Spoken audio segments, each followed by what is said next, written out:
Okay, good afternoon, everyone. Thank you for coming to this session called The Next NotPetya is Already in Motion. My name is David Warshavski. I'm the co-founder and chief product officer for Tonic Security. I spent about 20 years in incident response working with some really global enterprises, helping them recover from some of the most gruesome attacks we've seen. Now, I was also personally involved in one of the largest incident response efforts that was a result of the NotPetya attack. So I personally lived through the pain that I'm about to share with you and some of the lessons learned. And I can tell you that I am genuinely concerned that history will repeat itself or at the very least rhyme. And I'm Evan London. I lead offensive security and vulnerability management at a large financial services organization. I've spent about 15 years in the vulnerability management space, specializing across public and private companies, as well as government agencies. I have supported organizations ranging from a few hundred assets all the way up to a few million. Now, for the next 20 minutes or so, we're going to explore a somewhat bleak scenario. But if you're kicking up with recent events, especially the recent OpenAI Hugging Face and the very, very recent Anthropic incident, it's quite a plausible one. Now, we're not going to make a prediction here that every vulnerability will instantly become weaponized, and it's not another that generic AI changes everything talk. The argument we'll be making is the following. The time required to discover a vulnerability and operationalize an exploit is falling faster than the time that is required to patch, mitigate, or remediate a vulnerability. Now that's a given. Now, when those curves cross, the operating model we have for vulnerability management is simply no longer relevant. Now, I've been in cyber long enough to remember that there are some incidents and events that changed the industry overnight. NotPetya and WannaCry were such events. Those of you that don't remember or are not of age, NotPetya was a global wiper attack attributed to a Russian threat actor. It leveraged NSA exploits that were leaked just a few months prior. Now, the infamous Eternal Blue exploits were used both in the WannaCry and NotPetya attacks, and that helped destroy hundreds of companies globally and cripple thousands more. It was a very unique case of what can happen when there's a massive dump of exploits all at once. But it was not the only one. Evan, what are some of the vulnerabilities or incidents that you remember vividly from the past? Sure, I think Heartbleed, Shellshock, Eternal Blue, Zero Logon, Bluekeep, and SolarWinds, and apologize if that stressed you out. I think what sticks with me most is that these vulnerabilities create something I'll call PVSD, post-vulnerability stress disorder. And I believe the phenomenon that causes these events to be seared into our brains will fundamentally change as exploits become more abundant. With exploits surfacing at a more frequent rate, we will become desensitized to what used to be an all-hands-on-deck scenario. Now, we're already seeing this play out. More and more critical vulnerabilities are disclosed by vendors every day, pushing vulnerability management and IT teams to the brink. Now, NotPetya was a good example of what can happen when so many high-grade vulnerabilities are released at once. Shadow Brokers was a one-time dump, but just look at what happened in the last couple of weeks. We can potentially be seeing the release of high-grade exploits on a weekly basis, potentially even on a daily basis. Things are getting out of hand. The most advanced models we have today are as capable or even more than some of the best tier 1 threat actors or operators. Now, I wasn't going to discuss this during the talk, but if you've read the news in the last couple of days, we witnessed one of the most bizarre and wild cases of AI agents going rogue. Yesterday, a couple of days ago, it was reported that Anthropic models that were tested by the UK AI Security Institute, they were able to, once again, escape some sort of a cyber range. They were able to create one of the most advanced campaigns that were created by an agent, socially engineering a GitHub maintainer being able to upload a malicious package. This is wild. This is on a nation-level threat level, and clearly there's something here that we need to drastically level the playing field so actually defenders will have the ability to defend against these types of attacks.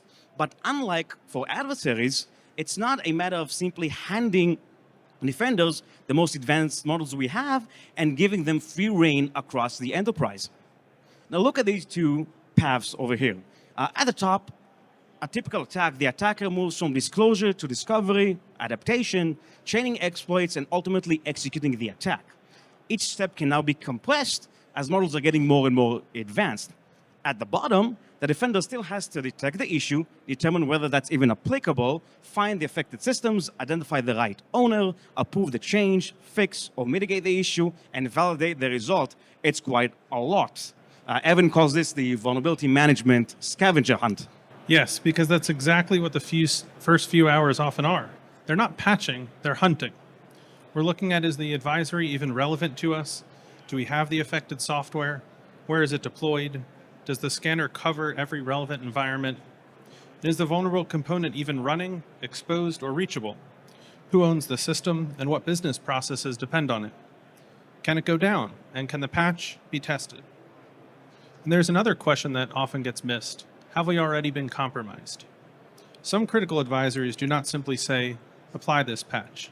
They include pages of hunting guidance because the vulnerability is already being exploited in the wild. Now we have to determine whether exploitation has occurred, potentially in an environment where we may not have the right detections. Then comes the operational work, testing, rollback planning, change review, maintenance windows, exceptions, third parties, and systems where patching may create more near-term disruption than mitigation. The patch exists answers one question. It does not give you an operating plan. Now, none of these bottlenecks disappear because exploitation just became faster because we have more advanced models. We need a way to level the playing field and remove these bottlenecks using the same technology our adversaries are leveraging to accelerate exploitation. Now, let's see how can this play out. Now, at Tonic, we've already been deploying AI agents across enterprises with the primary goal of killing coordination debt and driving remediation autonomously to completion. Now, these AI agents essentially have three jobs. First, assemble the evidence. Search across security tools, IT systems, code, documentation, collaboration platforms. Determine what is affected, what are the gaps, what are the business ramifications of a potential compromise. Second, turn that evidence into executable campaigns. Group the work, identify owners, propose a patch or mitigation plan, give the remediating team enough guidance so it can complete the work and remove the risk as soon as possible. And third, drive that campaign toward a verified outcome. Route the work, track responses, escalate delays, revisit stale exceptions, confirm that the fix has indeed mitigated or at least reduced the exposure. And this is where I would trust agentic workflows first. Better evidence, less manual searching, fewer broken handoffs, and I believe humans should ultimately continue to stay in control of production changes, risk acceptance, and decisions that may disrupt the business. In contrast to saying, I'm going to just log into a production system and YOLO. Now, let's switch gears a bit and see how Tonic can solve this challenging, leveraging our own agentic capabilities. Essentially, Tonic is an agentic exposure management platform. We autonomously prioritize vulnerabilities and remediate the risks that matter most to the organization, and we do this very fast and at scale. How do we do this? Basically across four main steps. First, we collect. We built a data fabric that is able to tap into any type of source, any type of data, and I really mean any type. Obviously, the IT and security tools for get the findings and the assets, but also we can tap into the collaboration tools, the knowledge sources of the organization. We have very deep integrations with tools such as Confluence, Teams, Notion, Jira, Slack, ServiceNow, email, SharePoint. Anything that the organization uses to collaborate and keep the data and the knowledge sources, we can tap into, and that really allows us to do something which is quite unique. We can contextualize at a very, very deep level and get an intimate understanding of the organization. We can infer business criticality without relying on manual tagging. We can understand what's critical to the organization without relying on a manually updated CMDB, which is almost never accurate. Another challenge we can solve is ownership. How often does it happen when something pops, alert of finding a misconfiguration, and you don't know who to talk to? In larger enterprises, that's a big challenge. We don't need a CMDB to understand who owns assets across the organization. We've solved this by integrating with those collaboration tools and data sources. And finally, adding reachability, exploitability, analysis as well, we can, for the first time, articulate what we call a business blast radius.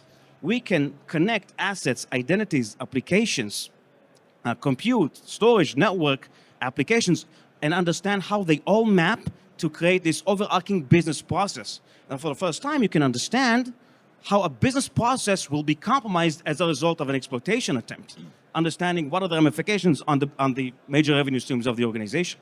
Now, I'll pause here. This is not a trivial thing to do for many, many organizations. Evan, interesting to hear from your perspective how typically organizations deal with this. Sure. I think we see a lot of organizations burning precious time at these stages, trying to understand where is the data, jumping into dozens of systems that have disparate data sources, and trying to solve the ownership challenge, which ultimately sometimes isn't even in a system.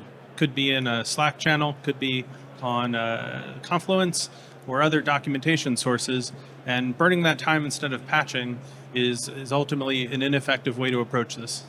Yeah, and I've experienced this firsthand, responding to many incidents where we needed this information, but it simply did not exist. Today, we can capture that information autonomously and at scale. Now, obviously, contextualization is not the end goal, it's a means to an end. When we have all this information, what we can dramatically do is prioritize. Typically, that would look like in the form of re-ranking potentially millions of findings. Think about all the vulnerabilities, the findings, the misconfigurations that you're getting from your scanners, from the tools. Whether that's an EDR, a scanner, a CNAP, you'll be inundated with millions of findings. Some of them are critical, but they're really not. Most of the findings that scream critical in your environment are not business critical. They're not reachable from the internet. They're not exploitable. They're not publicly exploited in the wild. So why deal with those? They're not. And could be potentially reached to hundreds of millions in some of the larger environments where we're deployed. Adding the ability to automatically understand business criticality, reachability, exploitability, we can dramatically reduce the number of findings you really need to focus on and deprioritize the vast majority. Evan, I know you've dealt with this problem a lot in the past.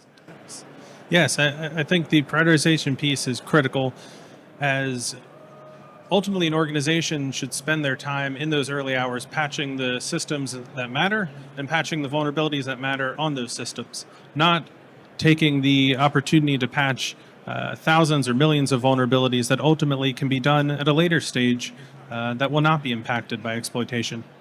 It's true. And important thing to note, we don't end at prioritization. We don't just, here's what you need to do and good luck to the team. We obviously want to help teams drive through to remediation. This is where the Tonic Mobilization Coordinator, our flagship agentic workflow, comes into play. The Tonic MC can autonomously group the work, route the fix to the right owner, to the right team, inject the right context and remediation guidance. It can manage exceptions, handle pushbacks, provide mitigating controls, orchestrate remediation from end to end, and ultimately validated that a fix or mitigation has been applied, which is a wonderful substrate for some of these agentic capabilities. Now, let's see how can this potentially play out. In this example, what we're going to show you is what a typical flow for the Tonic MC. In this example, a Tonic user would log into the system. It will get a list of basically potential remediation campaigns, focusing on those campaigns pertaining to findings that are publicly exploited in the wild and are relevant to crown jewels or internet exposed assets. Once the user will launch the campaign, the Tonic MC basically takes over and drives remediation.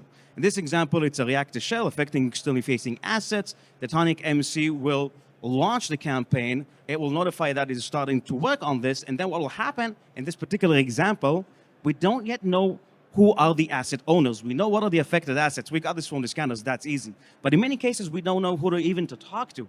The Tonic MC can autonomously connect to some of these data sources like Confluence, Slack, Jira, Teams, ServiceNow. It will identify the owners of these assets. And once it does, it will, again, autonomously notify them and start working with them to coordinate the remediation campaign, working with them hand in hand and helping them guide remediation.